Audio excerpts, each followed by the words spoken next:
Hello दोस्तों, कैसे हैं आप सब। हमारी कहानियां देखने के लिए हमारे चैनल को सब्सक्राइब कीजिए और हाँ, बेल आइकॉन पर क्लिक करना मत भूलिएगा। नट का खेल देखो भाई, नट का खेल। ये देखो, साइकिल बन गई रेल। मटरू और उसकी बहन छबीली सड़क किनारे नट का खेल दिखाते थे। छबीली कभी रस्सी पर चलकर हाथों में 5-6 गेंद बैलेंस करती थी, तो कभी रस्सी पर साइकिल चलाया करती थी और कभी अपनी टांगों पर बांस बांधकर चला करती थी। उन्हें दूर दूर से देखने लोग आया करते थे। मेरा नाम छैल छबीली। ये देखो मेरे हाथ में बॉल लाल, हरी और पीली। रस्सी पर चढ़कर हवा में साइकिल मैं चलाऊं और अपने गीतों पर तुम सबको मैं नचाऊं। नट का खेल देखो भाई, नट का खेल। कहाँ जा रहे हो जल्दी जल्दी, क्या तुम्हारी छूट रही है रेल? सिर्फ 5 रुपए में आओ और मनोरंजन से भरपूर नट का खेल देख कर जाओ। छबीली और मटरू की हाइट सामान्य लोगों से कम थी। वो हमेशा से सड़क किनारे नट का खेल दिखाया करते थे और उससे उनका जो भी कमाई होती थी उससे अपना गुजर बसर करते थे। एक दिन छबीली और मटरू सड़क किनारे नट का खेल दिखा रहे थे। तभी वहाँ पर वसूली भाई आ जाता है। वसूली भाई सड़क के किनारे लगाने वाले सभी दुकानदारों से हफ्ता वसूलता था। वहाँ रहने वाले आसपास के सभी लोग वसूली भाई से डरते थे।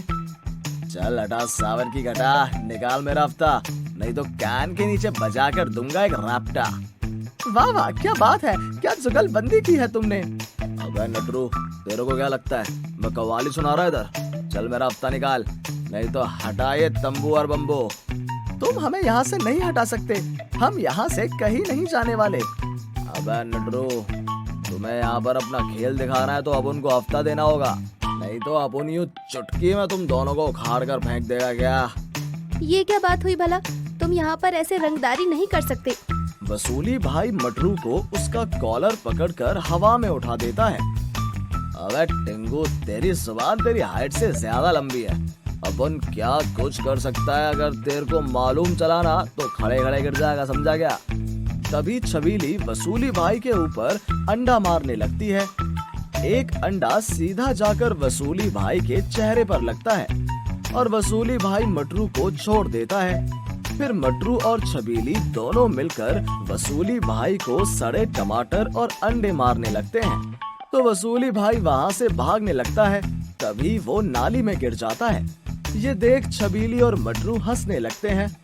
तुम दोनों टिंगू तो मैं देख लेगा।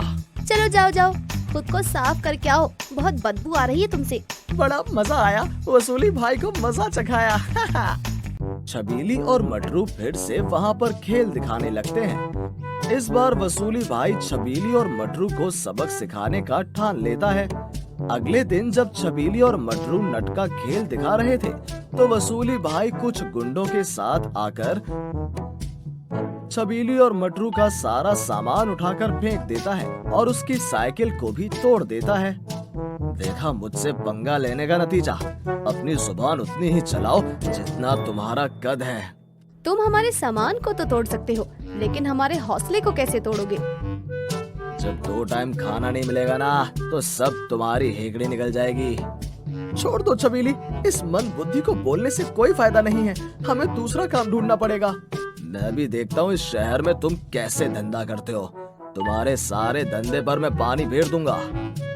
मटरू और छबीली उदास हो जाते हैं। उनका सारा सामान वसूली भाई तोड़ देता है।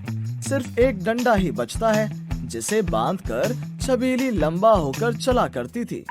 अब हम क्या करेंगे? ये वसूली भाई शहर में कहीं भी धंधा करने नहीं देगा और ना ही हमारे पास इतना पैसा है कि हम वापस से यहाँ सारा सामान खरीद सके। तू चिंता मत कर, हम लोग कुछ ना कुछ कर ही लेंगे। अगले दिन ऐसे ही मटरू और छबीली सड़क किनारे बैठे थे। तभी वहाँ पर एक गाड़ी में दौड़ प्रतियोगिता को लेकर प्रचार किया जा रहा था। लखपति बनने का सुनहरा अवसर, भाग कर आओ और लेकर जाओ। आ गया आ गया आ गया, हमारे शहर में पहली बार दौड़ प्रतियोगिता और जीतने वाले को 1 लाख का इनाम। क्या बात है, अगर मैं इस प्रतियोगिता को जीत जाऊं तो मुझे 1 लाख मिलेंगे। इससे तो हम फिर से अपना नट का खेल दिखाने का शो शुरू कर सकते हैं। अरे लेकिन इतने छोटे कद से तुम इस प्रतियोगिता में कैसे जीत पाओगी? तुम टेंशन मत लो भैया, मैं अपने पैरों में बांस बांधकर सभी से तेज दौड़ सकती हूँ। तुम बस देखते जाओ, ये इनाम तो हमारा ही होगा। ये सोचकर छबीली भी अपना नामांकन करवाने उस गाड़ी के पास जाती है। ये सोचकर छबीली भी अपना नामांकन करवाने उस गाड़ी के पास जाती है। अरे भैया, मुझे भी इस दौड़ प्रतियोगिता में भाग लेना है। ये सुनकर सभी हंसने लगते हैं। तुम्हारे कद देखकर तो ऐसा लगता है कि तुम्हें नट पर खेलकर प्रतियोगिता में भाग लेना चाहिए। ये दौड़ प्रतियोगिता है, इससे तुम्हारा कुछ नहीं होने वाला। तभी वहाँ पर वसूली भाई आ जाता है। अब तुम लोगों का खेल बंद हुआ तो तुम दौड़ प्रतियोगिता में भाग लेने आ गए। ये प्रतियोगिता तुम जैसे नटरू के लिए नहीं है, ये प्रतियोगिता मुझ जैसे हट्टे कट्टे नौजवान के लिए है। इस प्रतियोगिता को तो मैं ही जीतेगा।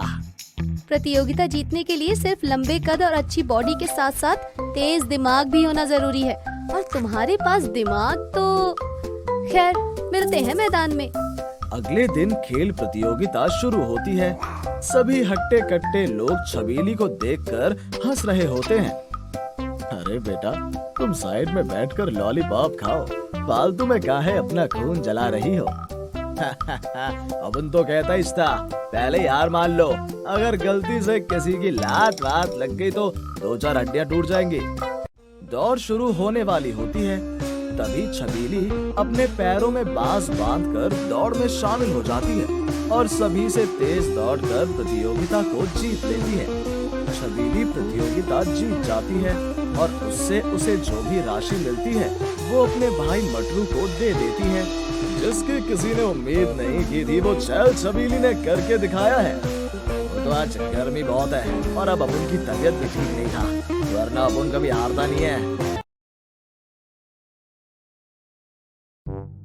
रामपुर गांव में चंदन नाम का रिक्शे वाला रहता था। वो कई सालों से गांव के लोगों को एक जगह से दूसरी जगह पहुंचाने का काम किया करता था, लेकिन अब गांव में ई रिक्शा आ जाने के बाद उसके रिक्शा में कोई सवारी नहीं करता था। सुबह से दोपहर होने आई, अभी तक एक भी सवारी नहीं मिली है। मैं तो कहता हूँ तुम भी ई रिक्शा ले लो, इससे तुम्हें मेहनत भी नहीं करनी पड़ेगी और एक साथ 4-5 सवारी को बैठाकर एक जगह से दूसरी जगह पहुंचा लोगे। हमारे पास इतना पैसा कहाँ कि हम नई ई रिक्शा ले सके। अब तो ई रिक्शा का जमाना है भाई, जब से मैंने ये ई रिक्शा लिया है तब से मेरी कमाई भी दोगुनी हो गई है। तभी वहाँ पर उसी गांव में रहने वाला मनोज आ जाता है, जो हमेशा चंदन के रिक्शा में बैठकर ऑफिस जाया करता था। चलिए मनोज काका, हम आपको अपनी रिक्शा में बैठाकर आपके दफ्तर छोड़ देते हैं। नहीं चंदन, तुम रहने दो, आज मुझे ऑफिस जाने में बहुत देर हो रही है, मैं रमन के रिक्शा में चला जाता हूँ। मनोज रमन के रिक्शा में बैठकर चला जाता है। चंदन वहीं बैठा रह जाता है। तभी वहाँ से मुनमुन काकी ढेर सारा सामान ले जा रही होती है। अरे काकी, आओ मेरी रिक्शा में बैठ जाओ, मैं तुम्हें छोड़ देता हूँ। अरे बेटा, हम वो बाजार से सामान लेकर आ रहे हैं, हमारे पास तुम्हें देने के लिए 1 भी रुपए नहीं है। कोई बात नहीं, मेरे रिक्शा में बैठ जाओ, मैं तुम्हें छोड़ दूंगा, बहुत थकी हुई लग रही हो। भगवान तुम्हारा भला करे। चंदन मुनमुन काकी को अपनी रिक्शा में बिठाकर उनके घर तक छोड़ देता है। काकी उसे ढेरों आशीर्वाद देती है। तुम्हारा भला हो, तुमने मेरी मदद की है, बहुत बहुत धन्यवाद बेटा। मेरा क्या ही भला होगा, सारा भला तो ई रिक्शा वालों का हो रहा है।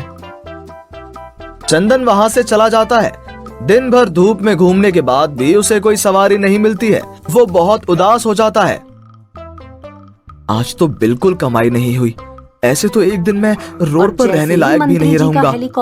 तभी वहाँ अपना ई रिक्शा की हॉर्न मारता हुआ रमन आ जाता है। हमने तो पहले ही कहा था कि इस कबाड़ रिक्शा को बेच दो, इसके तुम्हें कोई 100 रुपए भी नहीं देगा।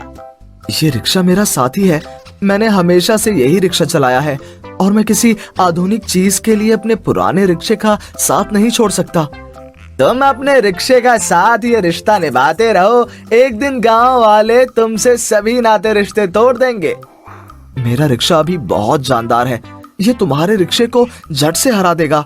तो ऐसी बात है, फिर लगी शर्त, कल गांव में रिक्शा दौड़ का आयोजन करते हैं। अगर तुम्हारे इस पुराने कबाड़ रिक्शा ने दौड़ जीत ली तो मैं हमेशा हमेशा के लिए रिक्शा चलाना बंद कर दूंगा। ठीक है भैया, लगी शर्त। देखना कल तो मैं ही जीतूंगा। चंदन वहां से चला जाता है। रमन रात में जाकर चंदन के रिक्शे के चक्के से हवा कम कर देता है।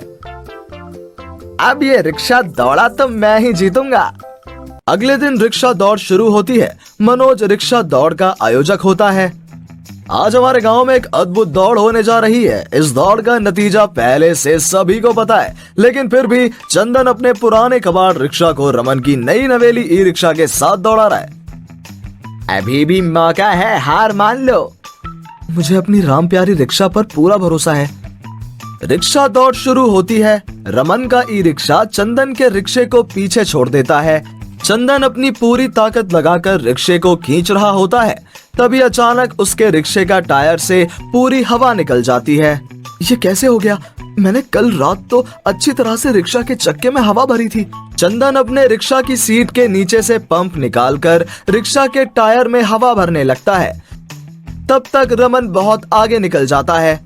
चल मेरी राम प्यारी, हो जा तैयार। अब तुझे दूसरे रास्ते से फटाफट पहुंचना होगा। चंदन वापस से दौड़ में शामिल हो जाता है और पहाड़ी वाले रास्ते से रिक्शा हवा में उछालते हुए फटाफट रमन के ई रिक्शा के नजदीक पहुंच जाता है। ये इतनी जल्दी यहाँ कैसे पहुंच गया? रमन के ई रिक्शा की बैटरी खत्म होने लगती है। रमन फिर भी अपनी ई रिक्शा को भगाने की कोशिश करता है, लेकिन तभी उसकी ई रिक्शा में शॉर्ट सर्किट होने की वजह से आग लग जाती है। अरे अरे, ये कैसे हो गया? अरे कोई बचाओ। चंदन रमन को मुसीबत में देखकर स्पर्धा भूलकर उसकी मदद करने जाता है और किसी तरह उसके ई रिक्शा से आग बुझाता है।